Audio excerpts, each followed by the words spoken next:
جب کوئی شخص فوت ہو جائے تو صدمہ تو ہوتا ہے، اس کا تو انکار نہیں ہے، لیکن کچھ لوگ اس طرح سے بین کر رہے ہوتے ہیں،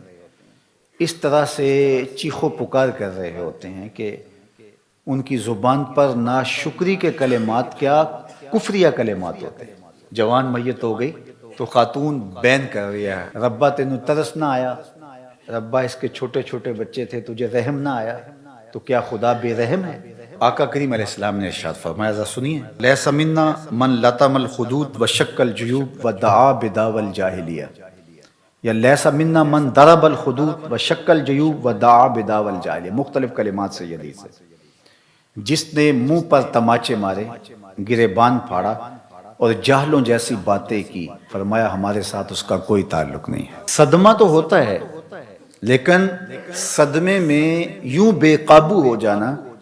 کہ سینہ کو بھی کرنے لگ جاؤ، گریبان نوچو، بال نوچو، تو یہ کسی بھی سنجیدہ اور متین شخص کا طریق نہیں ہوتا، اور اسلام سنجیدگی کا درس دیتا ہے، متانت کا سبق پڑھاتا ہے اسلام۔ غم کے اظہار کے 4 طریقے، دل غم زدہ ہو، آنکھیں اشک بہائیں، زبان سے کچھ کہا جائے اور ہاتھوں سے سر پیٹا جائے، چہرے پہ تماچے مارے جائیں، گریبان نوچا جائے، سینہ کو بھی کی جائے۔ دل کا غم، آنکھوں کا غم، یہ رحمان کی طرف سے ہے، زبان کا غم اور ہاتھوں کا غم یہ شیطان کی طرف سے ہے۔ تو دل غم زدہ ہو، آنکھیں اشک بہائیں، شریعت منع نہیں کرتی۔ حضور علیہ السلام کے فرزند حضرت ابراہیم کا جب انتقال ہوا تو آپ کو جب بتایا گیا تو تشریف لائے اور بیٹے کے سرہانے پہ کھڑے ہوئے، وَأَيْنَ رَسُولِ اللَّهِ تَذْرِفَانِ صلی اللہ علیہ وآلہ وسلم، حضور کی مبارک آنکھوں سے مسلسل آنسو بہ رہے تھے،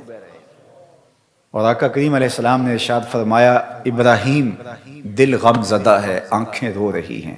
لیکن زبان سے وہی کہوں گا جس سے میرا رب راضی ہوگا۔ تو دل کا غم، آنکھوں کا غم یہ رحمان کی طرف سے ہے، زبان سے واویلا، شور و غل، اور ہاتھوں سے کام لینا اور تماچے مارنا، گریبان نوچنا، بال نوچنا، یہ شیطان کی طرف سے۔ حضرت ابو موسیٰ رضی اللہ تعالی عنہ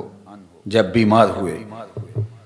تو آخری لمحات تھے ان کے، تو ان کی زوجہ محترمہ ان کو سنبھالے ہوئے تھی، حتیٰ کہ حضرت ابو موسیٰ کا سر ان کی بیوی کی آغوش میں تھا، گود میں تھا۔ تو جب شوہر ہاتھوں سے نکلتا جا رہا تھا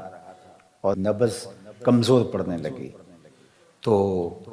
حضرت ابو موسیٰ کی بیوی نے چیخ ماری، تو حضرت ابو موسیٰ نے اس حالت میں ہی اپنی بیوی کی طرف غور سے دیکھا اور کہا، تو نے وہ سنا نہیں جو میرے حضور نے فرمایا تھا؟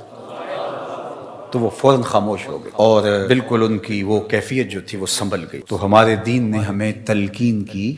کہ جب صدمہ آئے، جب تکلیف آئے، جب اذیت پہنچے تو متانت کے ساتھ اس وقت بھی رہا جائے۔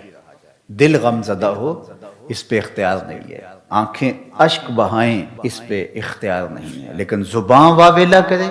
اور کلمات کفریہ اور ناشکری کے کلمات زبان سے سرزد ہوں، اپنے بال نوچیں، سر کے بال کٹوا دیں، جس طرح کہ زمانہ جاہلیت میں کیا جاتا تھا، گریبان پھاڑ دیا جائے اور تماچے مارے جائیں، سینہ کوٹا جائے،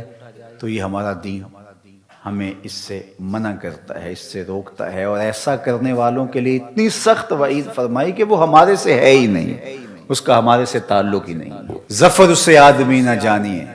چاہے جتنا بھی ہو صاحب فہم و ذکا، جسے عیش میں یاد خدا نہ رہی، جسے تیش میں خوف خدا نہ رہا۔ خوشی کا موقع ہو تو پھول نہ جائے کہ شریعت کا اس وقت بھی پاس نہ رہے، بیٹے کی شادی ہے، عقیقہ ہے، ولیمہ ہے، کوئی عہدہ منصب مل گیا ہے، الیکشن جیت گیا ہے، تو